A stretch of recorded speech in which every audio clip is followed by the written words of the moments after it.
Okay, g'day guys. Welcome once again to the tripod. We're doing it a little bit differently this week. I'll just try and set up this camera so it doesn't move. We're going to do week 5 rapid reaction, obviously. Another really good week from us, going 12-8 on our best bets, and also cashing a couple of multis. So certainly in profit for this week. NBN has absolutely shat itself at my house over the last 3 days. So I'm on full data here and we're not able to use the new software that we've got. So I'm just hoping that Jacob will see this. I'll be able to get him in on the broadcast and then we can go live. But I guess first things first, before we discuss the rounds games, should only be about 10 to 15 minutes today. Let's see if I can bring Jacob in here. Make sure you're in our group. There should be a link in the description to this video. And also, obviously, make sure you download the Tripod app. That's where you'll find all our free tips, all our multis, and a bunch of other people that have been absolutely crushing it. So, it worked, Jacob. How are you, mate? I'm in, mate. Down. Might need to drop the camera down slightly, mate. You're cutting half your head off. You're looking sharp, buddy. we have just come from a wedding, so. Looks can be deceiving. We've been at a wedding, but full disclosure, I don't know if you already said this, but we've been on a bender before that because we had another mate's Bucks party. Shout out to Heathy, a fan of the pod. Yeah, so we are dusty, and look, just like NRL teams, aren't necessarily 100% on their game every week. We're probably going to be a bit dusty for this week's pod, but we'll do our best. We did our job, I suppose, this week, winning 60% on the 20 best bets we gave out, and I thought we got dudded on a couple of the tips there as well, and won a few multis too, which is always nice. So, terrible round last week. At least we did get a modest bounce back. And you know what? We keep the streak alive. So we mentioned after week 2 and we mentioned after week 4 this year that we haven't had back-to-back losing rounds in obviously this season and last season as well. So that's including finals. So, I mean, that's going 30-plus rounds now that we haven't had back-to-back losing rounds, which is very good. But let's get things started, mate. Let's start with what we just saw, which was the Raiders putting it on against the Eels, 19-zip. We did not have a best bet on that game, and I guess the reason was that we thought the line was pretty fair at around that 4 to 4.5 mark. I had a slight lean to the Eels. You had a slight lean to the Raiders. And just breaking down the game, the Raiders were quite obviously the better team. But it's like, you go look at that first half. Raiders had 70% possession. I think the Eels completed in the game 56%, which does not get it done. And you just saw in that last half hour, they just didn't have anything left. They had to make so many more tackles. I think they had to make double the tackles that the Raiders did in that first half. And they just had nothing left in the tank. But the Raiders were clinical, as they have been pretty much all year, completed at 80%. Very, very solid performance at home. But I guess that's kind of what happens when you get all the ball in the first half. The other team can run out of gas, which is what we saw. I mean, the Eels got dudded in the first half when they flipped the pass to the winger on their own try line, called forward. They scored a 100-metre try, and it was probably a pretty harsh call. But the Raiders were too good, and it was actually just interesting. I was interested to watch those final moments of that game. It's 19-0, and the results well beyond doubt. But to see the pride that the Raiders are defending their line with, and they're yelling at each other 0, and where the actual Eels did cross the line right at the end there, and it was called a forward pass, and the Raiders are cheering because that really means something. They've already had 2 shutouts this season, so they're the real deal, the Raiders. Now the Eels, my reason I didn't like them this week was these injuries are going to mount up. Like, you lost Dylan Brown in the halves, and it's Jamin Salmon. I'm jury's still out for me on him. Nathan Brown in week 1, Manu Ma'u, and it's like they've still put in some good performances, and I think they've played some sides not on their best day, and no one's acknowledging those losses. God knows how long. Exactly. So this is the thing where these injuries do mount up eventually, and they weren't good enough today. No, they weren't. The Raiders were too good. And then first up, so Thursday night, I guess, which was one of the bigger upsets of the round, the Tigers beat the Broncos 22-16. I only had a couple of plays on that one. We did go 0-2. Obviously, we were on the Broncos in that one. And to be fair, I feel like we fucking got dudded. We had Broncos to score over 3.5 tries. They should have scored 5 tries in the first half. They're up 6-0. Jack Bird drops an absolutely, sitter over the line. Matt Lodge dropped 3 balls in the space of about 10 minutes, which is absolutely diabolical. But even so, the Broncos had so many chances in that first half to absolutely put it away. And I think, to be fair, if they got up 12 points or, maybe even 18, which they should have been really in that first 20 minutes. I think they probably go on and absolutely smoke the Tigers, but they just let them hang around. And the Tigers are one of those teams, you let them hang around long enough, and they got there in the end off some very, very poor defense on that final play of the game. But the Broncos, just another loss for them, 1-4 now. And it's starting to get to the point where you really need to be hitting the panic buttons. And this was one of those games where they probably were the better team for most of the game, and they should have won this one easy, but instead it's another L.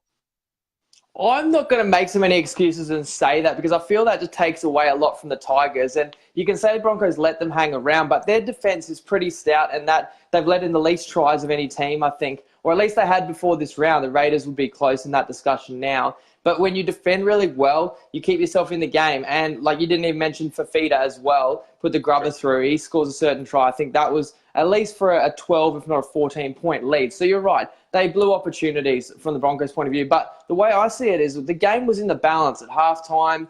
Through the second half, it was there to be won. And I don't think the Broncos were the better team in the second half. I think the Tigers, were very gutsy and just as good. And when the line for the match was 6 points, I don't think we can confidently say that, laying 6 with the Broncos was the right call. I mean, you've said yourself how bad, how diabolical the halves and fullback situation is. I'm visiting my parents, as you can see, different location. First thing the old man says to me, Broncos are too high on your power ratings. And that is the general feeling in our group and everywhere, really. Everyone is really pissed off at the Broncos. So, at the end of the day, that game was bloody close, 50-50 game, and people will heap shit on the Broncos rather than giving any credit to the Tigers. But the Tigers are a solid outfit that clawed and I think deserved a close win there.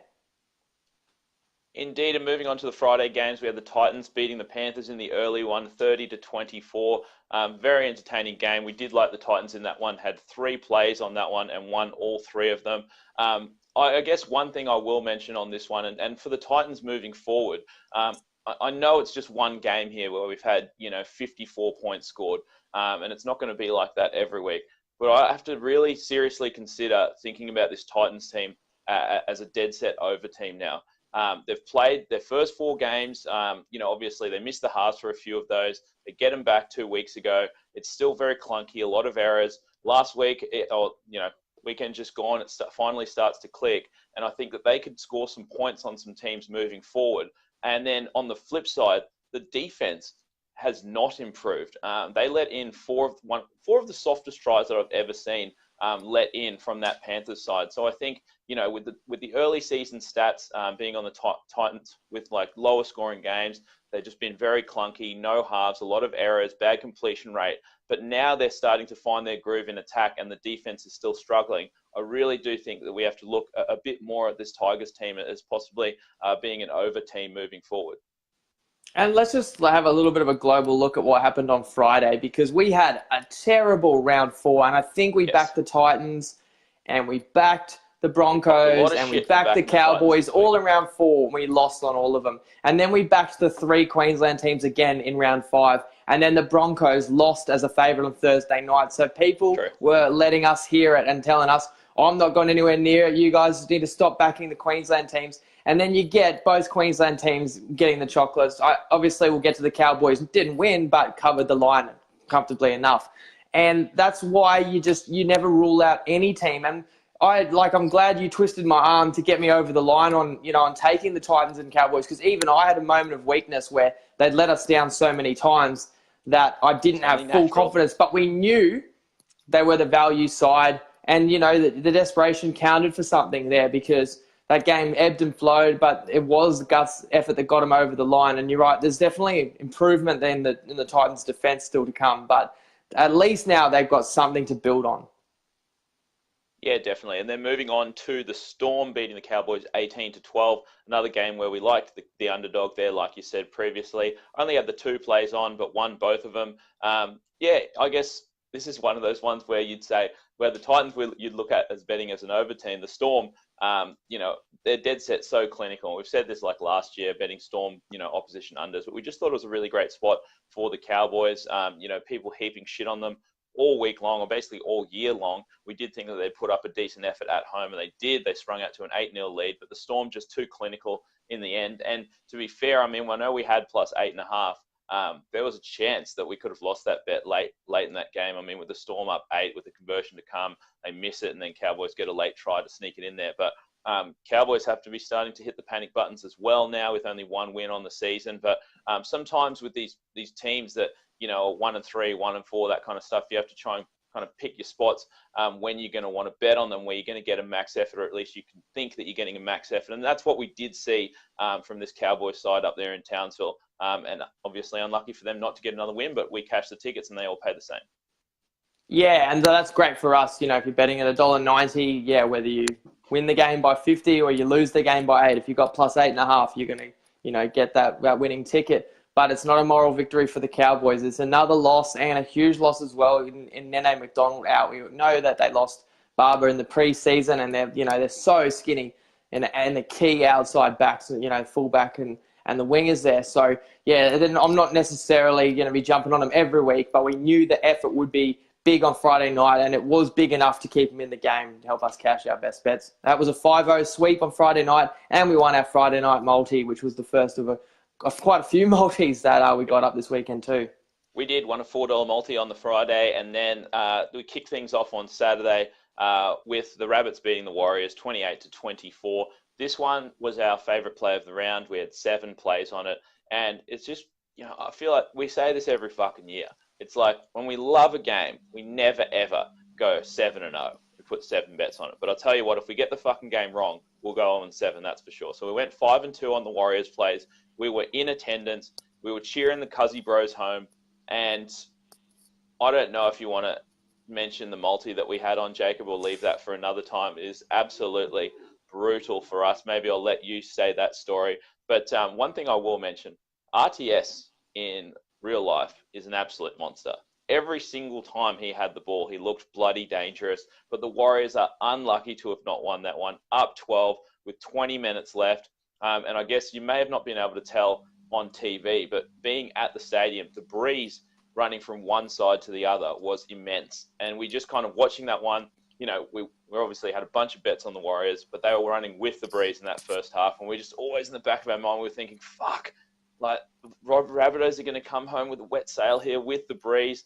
We needed the Warriors to win for the last leg of our multi, and of course they get done by 4 points. But another one of those ones where it's like, you know, we win our best bets, and the line was just too high for a Warriors team that's not that much worse than the Rabbits on a neutral venue, and they really deserve to win that one.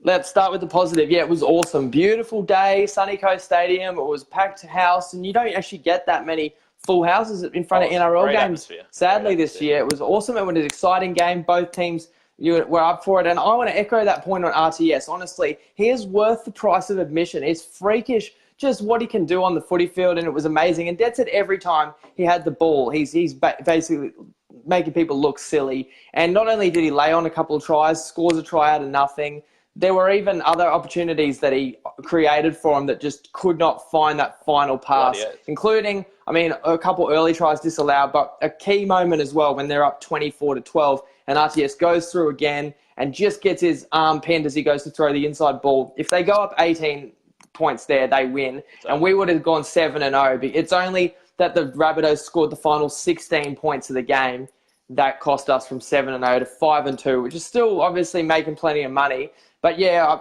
we don't need to go into the fact that we actually were able to scrape together a multi and it was paying 5 figures, and all we needed once the game had gone over 40, which, you know, there was 36 points after about 45 minutes. We just needed the Warriors to win that one. And we knew we were never quite home. We knew they just needed to make one more play. They needed to take one more chance. And credit to the Rabbitohs that they hung tough. We were talking about how amazing RTS was. Cody Walker scored 4 tries. Crazy. So he was playing out of his mind himself.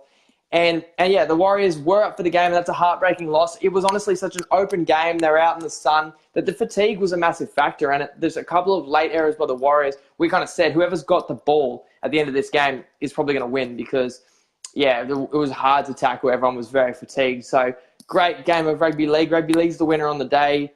People who follow the pod are the winners, and we lost. Yeah. 5 figures is putting it light, mate.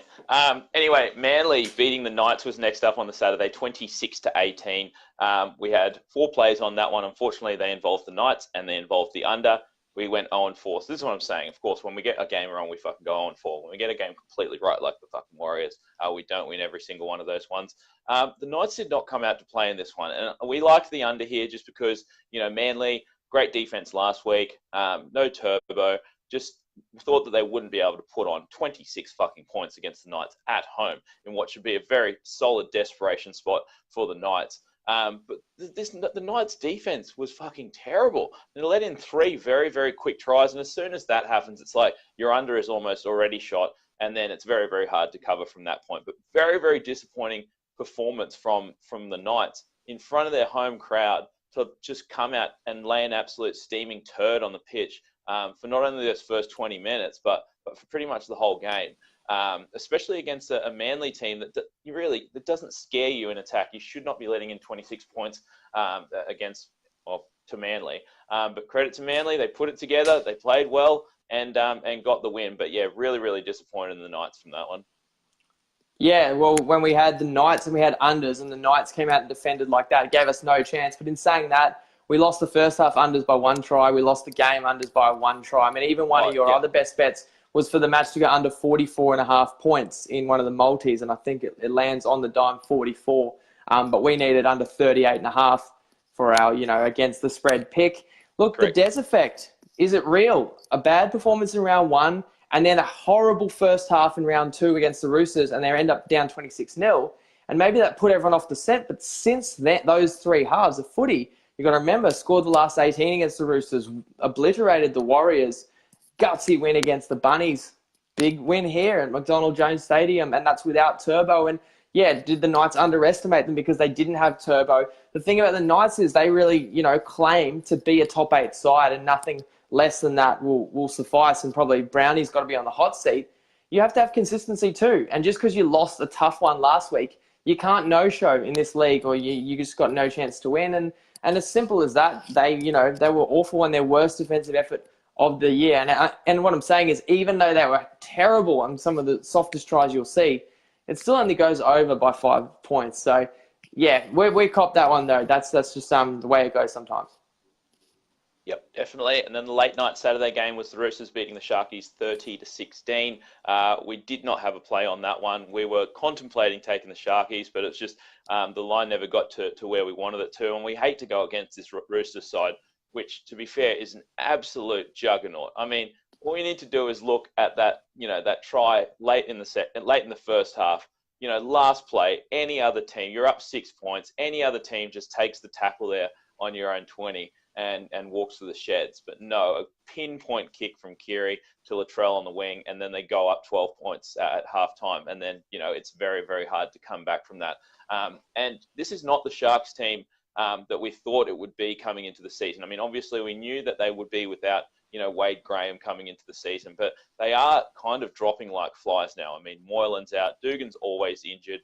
You had Aaron Woods go down, and now Fafita looks like he might be missing for this upcoming week as well. So when we evaluate the Sharks team, I think, when you have cluster injuries like that, you really need to downgrade them a little bit. And I think it's starting to show, because the score flattered the Sharks. They should have not lost that one by 14 points. They were down, obviously, and scored the last 3 tries of the game. So the score flatters them, but the Roosters were way too good for them in that one. And I think we need to start thinking about the Sharkies in a different light, given all of these injuries that they have at the moment.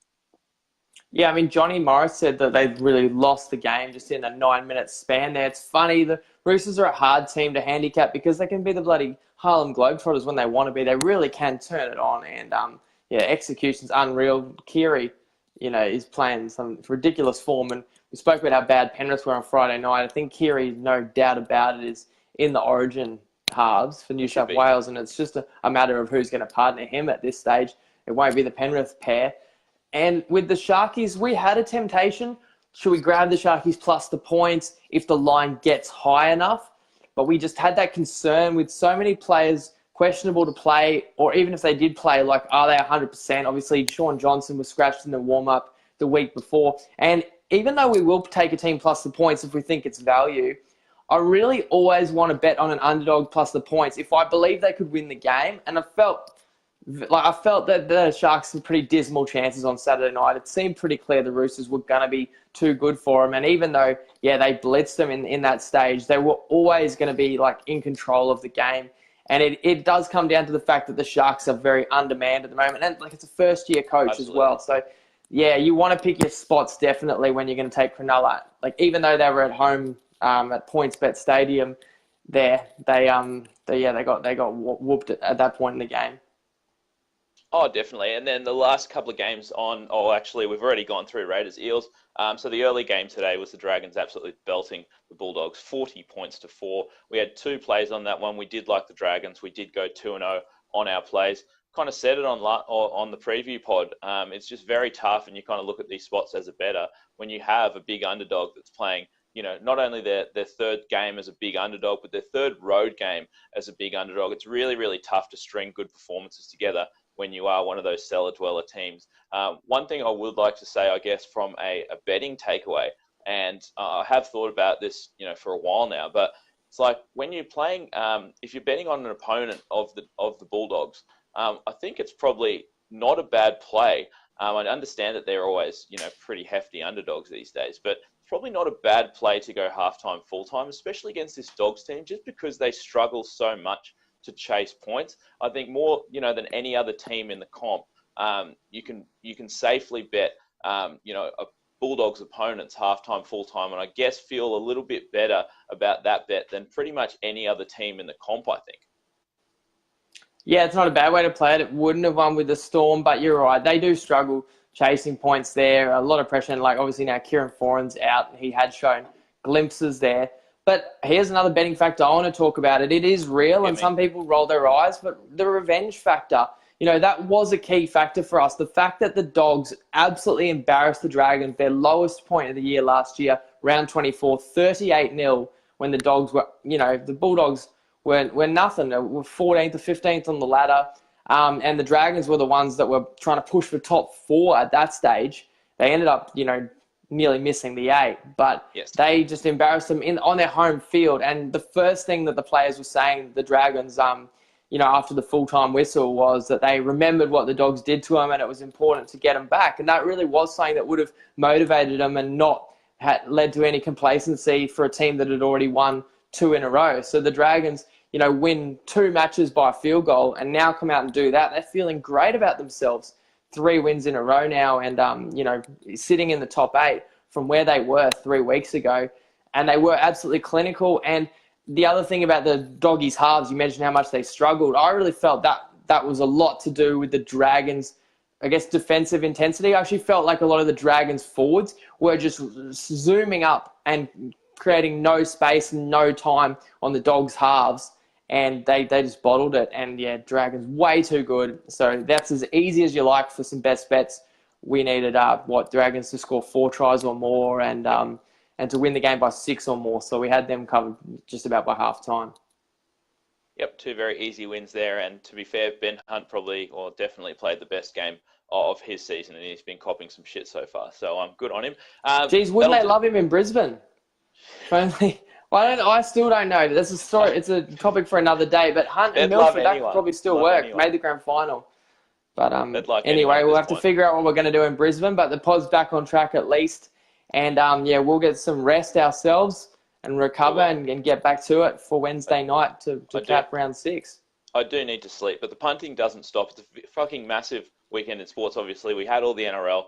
NBA playoffs started today. So there's heaps of NBA going on. You can find tips for all of that stuff in our group and in the app as well. Masters, golf, if you're interested in that, I've seen some tips floating around. Final round is tonight. So if you're a complete degenerate, you can bet on that one and set your alarm for 11 p.m. and wake up and watch the rest of that one. So a lot of sport going on, a lot of money to be made. Another winning week, which is very good.